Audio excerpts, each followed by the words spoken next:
बिस्मिल्लाहिर्रहमानिर्रहीम। अस्सलाम वालेकुम डियर स्टूडेंट्स, उम्मीद है सब खैरियत से होंगे। डियर स्टूडेंट्स, आज की इस वीडियो में मैं आपको उर्दू क्लास नहम के गेस बताऊंगा। बेटा, इस वीडियो में मैंने जितना आपका उर्दू का सिलेबस है उसका 50% से भी कम कर दिया है, यानी हाफ से भी कम अब आपको तैयार करना पड़ेगा और इंशाल्लाह आपके 70+ मार्क्स उर्दू में आ जाएंगे। बेटा, सबसे पहले जो आपके असबाब हैं उनके ख़ुलासों से शुरू करते हैं। देखें, यहाँ आपको दो कैटेगरीज़ मिलेंगी, एक वो जिसके ऊपर टिक के ए भी है और एक जो सिंपल टिक है। सिंपल टिक का बेटा मतलब है इम्पोर्टेंट और टिक के ऊपर जो ए है इसका मतलब है मोस्ट इम्पोर्टेंट। ठीक है जी। तो अब देखें, कुछ आपको लेसन्स के ऊपर टिक के ऊपर ए ये नज़र आ रहा है, ठीक है। ये हैं मोस्ट इम्पोर्टेंट और जिनके ऊपर सिर्फ टिक है ये इम्पोर्टेंट हैं। आप पहले टिक के ऊपर जो ए है इनको तैयार करें और फिर अगर आपके पास टाइम हो तो फिर जो टिक वाले हैं इनको भी एक बार पढ़ लीजिएगा। बेटा, ये लिखा हुआ है मिर्ज़ा गालिब के अदात व ख़साइल, इसके आगे तशरीह, ठीक है। ये तशरीह के एतबार से बहुत इंपॉर्टेंट है ये वाला आपका सबक। फिर ये कहली, ये भी तशरीह के लिए इम्पोर्टेंट है, पंचायत भी और लहू और कालीन भी, ठीक है। 14 लेसन हैं आपके, यानी 14 असबाब हैं। इनमें टिक के ऊपर ये है 1 2 3 4 5 और 6। सिर्फ 6 ऐसे आपको असबाब बताए हैं जो मोस्ट इम्पोर्टेंट हैं, ठीक है जी। अब बेटा, वीडियो के लास्ट पे मैं आपको ये भी बता दूंगा कि सिर्फ आप असबाब के ख़ुलासे तैयार कर लें और ख़ुलासे से ही आपको मैं ना पैराग्राफ जो तशरीह के लिए आता है वो अटैम्प्ट करना बता दूंगा, ठीक है जी। अब बेटा, यहाँ पे आप जल्दी से स्क्रीनशॉट ले लें या फिर अपनी बुक या जो कोई भी आपके पास हेल्पिंग बुक है वो लें और इस तरह से साथ मार्क कर लें। जो मोस्ट इम्पोर्टेंट है उनकी अलग कैटेगरी बना लें और जो इम्पोर्टेंट हैं उनकी अलग से कैटेगरी बना लें, ठीक है जी। जो खतूत हैं ये 27-28 दिए हुए हैं यहाँ पे, इनमें से जो मोस्ट इम्पोर्टेंट हैं वो ये आप मार्क कर लें, ठीक है जी। ये देखें, ये तकरीबन बनते हैं 1 2 3 4 5 6 7 8 9, ठीक है। 9 ऐसे खतूत हैं जो बहुत ज़्यादा अहम हैं और अगर बेटा ये भी किसी को मुश्किल लग रहे हो ना तो इन 1 2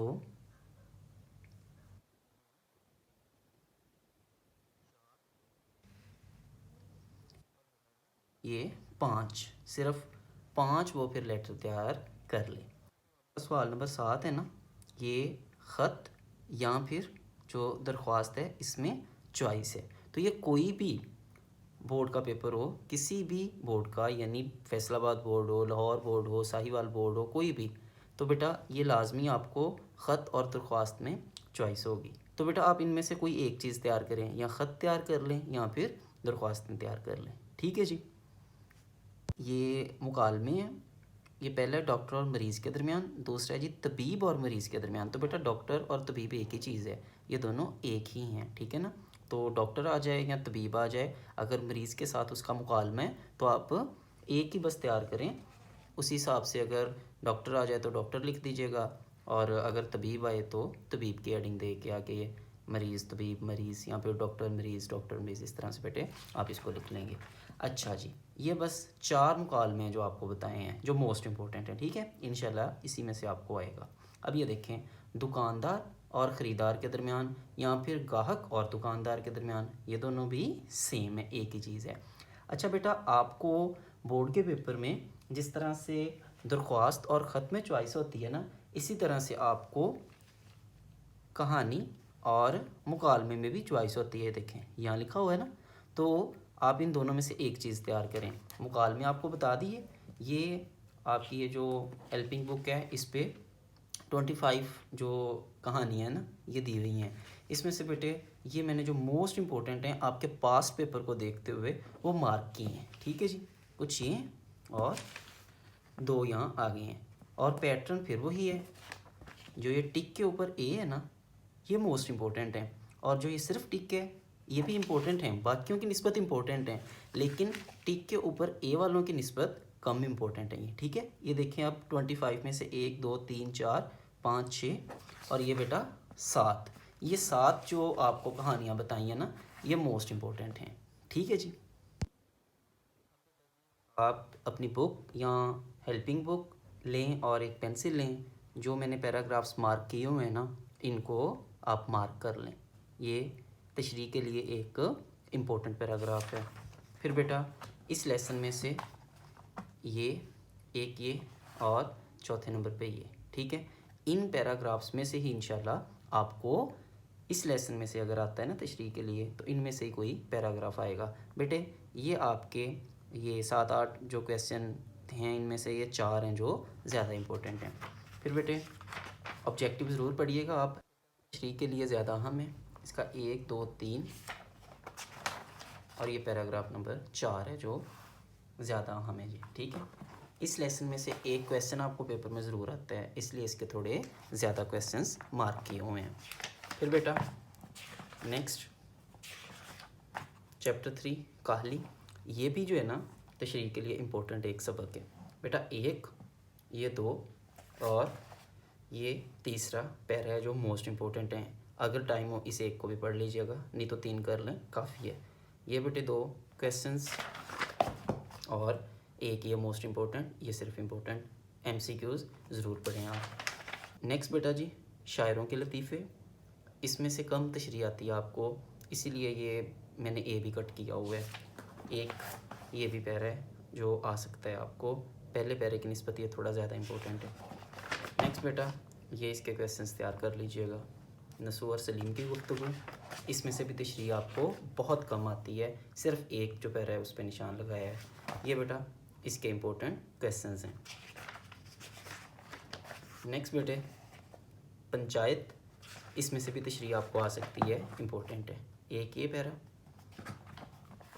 پھر بیٹا اس پیج سے نیکسٹ کوئی نہیں، اس سے نیکسٹ پیج سے یہ ایک موسٹ امپورٹنٹ ہے، یہ امپورٹنٹ، اور لاسٹ پہ بیٹے یہ ایک پیراگراف. ٹھیک ہے جی. پھر یہ اس لیسن کے امپورٹنٹ کویسچنز ہیں. بیٹے نیکسٹ آرام و سکون.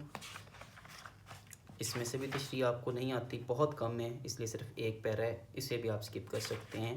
یہ ان بچوں کے لیے جن کی پہلے سے تیاری ہے اور وہ رسک سے ذرا بچنا چاہتے ہیں. بیٹے یہ امپورٹنٹ کویسچنز ہیں اس کے.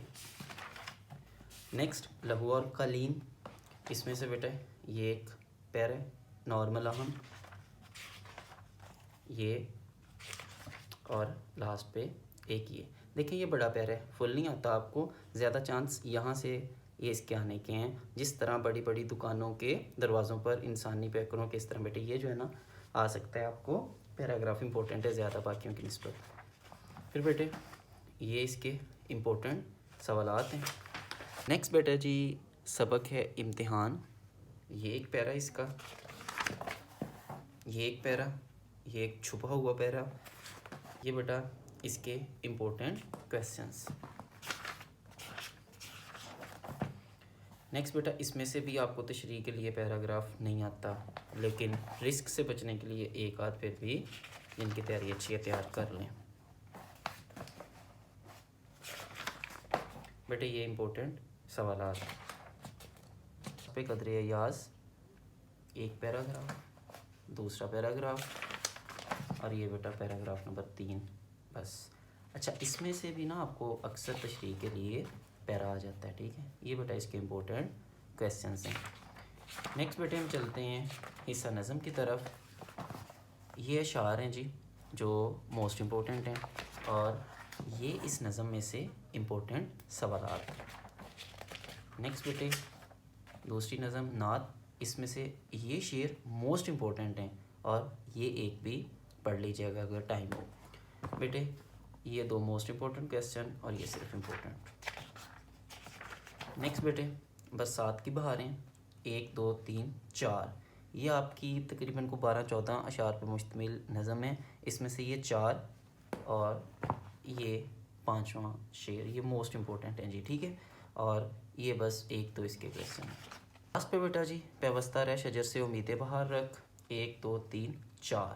یہ اس کے 4 موسٹ امپورٹنٹ یہ اشعار ہیں جی، اور یہ اس کے امپورٹنٹ سوالات. حصہ غزل بیٹا شروع ہو جاتا ہے، اور 1 2 3 4 یہ اس غزل کے موسٹ امپورٹنٹ شعر ہیں، اور ये एक सवाल। नेक्स्ट बेटा जी दूसरी गज़ल, 1 2 3, 3 मोस्ट इम्पोर्टेंट हैं इसके जो अशार हैं जी, और एक सिर्फ इम्पोर्टेंट। तीसरी गज़ल 1 2 3 मोस्ट इम्पोर्टेंट है, और ये 2 शेर नॉर्मल। ये बेटे क्वेश्चन। लास्ट पे बेटा जी बहादुर शाह ज़फ़र की गज़ल, लगता नहीं है दिल मेरा उजड़े दियार में। 1 2 3 4, ठीक है, मोस्ट इम्पोर्टेंट इसके शेर हैं, और ये 2 सवाल। बेटा जी मैंने आपसे कहा था क्लास पे मैं आपको बताऊंगा कि आप सिर्फ इन असबाब के ख़ुलासे याद कर लें, ख़ुलासों से तशरीह आपको लिखनी मैं बता दूंगा, ठीक है जी। देखें सवाल नंबर 3 होता है आपको ये पैराग्राफ्स की तशरीह का, 2 पैराग्राफ्स होते हैं, दोनों की तशरीह करनी होती है, 5 नंबर का एक है ये। बेटे आपने सबसे पहले तो मुश्किल जो अल्फाज हैं उनका मतलब लिखना होता है, ठीक है, और ये हवाला मतन जिसमें आता है सबक का नाम और मुसन्नफ़ का नाम। तो पहले आप सबक का नाम हेडिंग दें, और जिस सबक में से ये पैरा आया है वो लिख दें, और फिर जिस मुसन्नफ़ ने उसे लिखा है सबक को उसका नाम लिख दें। फिर बेटे आप मुश्किल अल्फाज के मैनी लिखें, और फिर तशरीह की हेडिंग दे के तशरीह शुरू कर दें। अब आप अगर ख़ुलासे अच्छे से तैयार कर लेना तो देखें ख़ुलासे में पूरे के पूरे सबक का मफ़हूम होता है सारा। बेटा ये पैराग्राफ हिजरत नबी सल्लल्लाहु अलैहि वसल्लम में से लिया गया है, तो आप शुरू इस पैराग्राफ से कर दें। थोड़ा सा ना पहली 2-3 लाइनें ये लिख दें कि तशरीफ़ बाबरी की खबर मदीना पहले ही पहुँच चुकी थी, और थोड़ा सा आप इस तरह से बना के लिखें इन्हीं 2 लाइनों से रिलेट। और फिर बेटे आप क्या करें कि जो सबक का ख़ुलासा है ना, उस सबक का ख़ुलासा ही आप इसमें को 1-1.5 पेज लिख दें। ये बेटा उस वक़्त आपने ऐसा करना है अगर आपको अलग से इनकी जो तशरीह है वो तैयार नहीं है, तो फिर आप ये काम चला लें इस तरह से कि आप ये तशरीह में भी ख़ुलासे को ही लिख दें, ठीक है, क्योंकि उर्दू का पेपर है, आपको पता है लेंथी पेपर होता है, और सारा पढ़ा भी नहीं जाता। ऐसा नहीं है कि बिल्कुल नहीं पढ़ा जाता, लेकिन सारा भी नहीं पढ़ा जाता, ठीक है। तो आप सिर्फ ख़ुलासा ही लिख दें, अगर आपको फिर तशरीह अलग से तैयार करने में मुश्किल हो रही है तो चल जाएगा काम, कोई 1 आध नंबर कट हो के बाकी मिल जाएंगे इंशाल्लाह। तो अब लास्ट पे फिर ऐसे ही तैयारी कर लेंगे, चलती है आखिरी दिनों में। तो ये बेटा एक टोटका सा है, ठीक है, कि जो एक पैरा जिस लेसन से है उसको आप शुरू ज़रा उसी पैराग्राफ से कर दें, जो आपको लाइनें दी हुई है ना शुरू में वही लिखें, और फिर आगे आप 1-2 पेजेस का ख़ुलासा ही लिख दें, ठीक है। दूसरे पैरे का भी ऐसा ही आप करें, ठीक है। टाइम बेटा मैनेज रखिएगा, टाइम इस पेपर में मैनेज रखना बहुत ज़्यादा ज़रूरी है, ठीक है। अगर आप मेरी माने तो आप ये तशरीह बाद में करिएगा, ठीक है। सवाल नंबर 3 से शुरू करें और इस तरह से तरतीब से लिख लें, या फिर जैसे भी आपने शेड्यूल को सेट किया है वैसे लिख लें। अगर मैं इसके बारे में आपको बताने लग जाऊंगा फिर वीडियो ज़्यादा लेंथी हो जाएगी। लास्ट पे बेटा जी मैंने आपको बताना है इन जुमलों के बारे में। ये देखें ये जुमलों की तकमील, ये भी आपको 5 नंबर का सवाल आता है। नामुकम्मल जुमले होते हैं वो आपने मुकम्मल करने होते हैं, या फिर गलत आपको दिए जाते हैं जुमले, उनको आपने दुरुस्त करना होता है। ये जैसे गरीब की जोरू सबकी बाबी, बिल्ली के बागों छिंका टूटा, इस तरह से आपको ना आधे आधे ये दिए होंगे, पूरे आपने वो करने हैं, ठीक है। तो आपके पास जो कोई भी हैंडबुक है उससे तैयार कर लें, या फिर ये लें आप यहाँ से इसका स्क्रीनशॉट लें, एक ये पेज बस पढ़ लीजिएगा, और एक बेटा ये एक बस 2 पेजेस पढ़ लें काफ़ी हैं बेटा। यहाँ आपने नामुकम्मल फ़िक्रे करने होते हैं, या फिर आपने ये जो गलत फ़िक्रे हैं ना इनको दुरुस्त करना होता है। जैसे उस्ताद ने शागिर्द पढ़ाया, ये फ़िक्रा नहीं है सही, उस्ताद ने शागिर्द को पढ़ाया। तो इस तरह से बेटे ये एक पेज और ये एक पेज, और बेटे अगर टाइम हो तो ये एक पेज, नहीं तो पहले 2 पेज बस आप पढ़ लें, इंशाल्लाह उसी में से आपका पेपर अटेम्प्ट हो जाएगा। बेटे कोई भी आपका क्वेश्चन हो तो आप कमेंट करके पूछ लें। अपना बहुत सारा ख्याल रखिएगा, अल्लाह पाक आपकी मदद फरमाएँ, आपको कामयाब फरमाएँ। खुदा हाफिज़।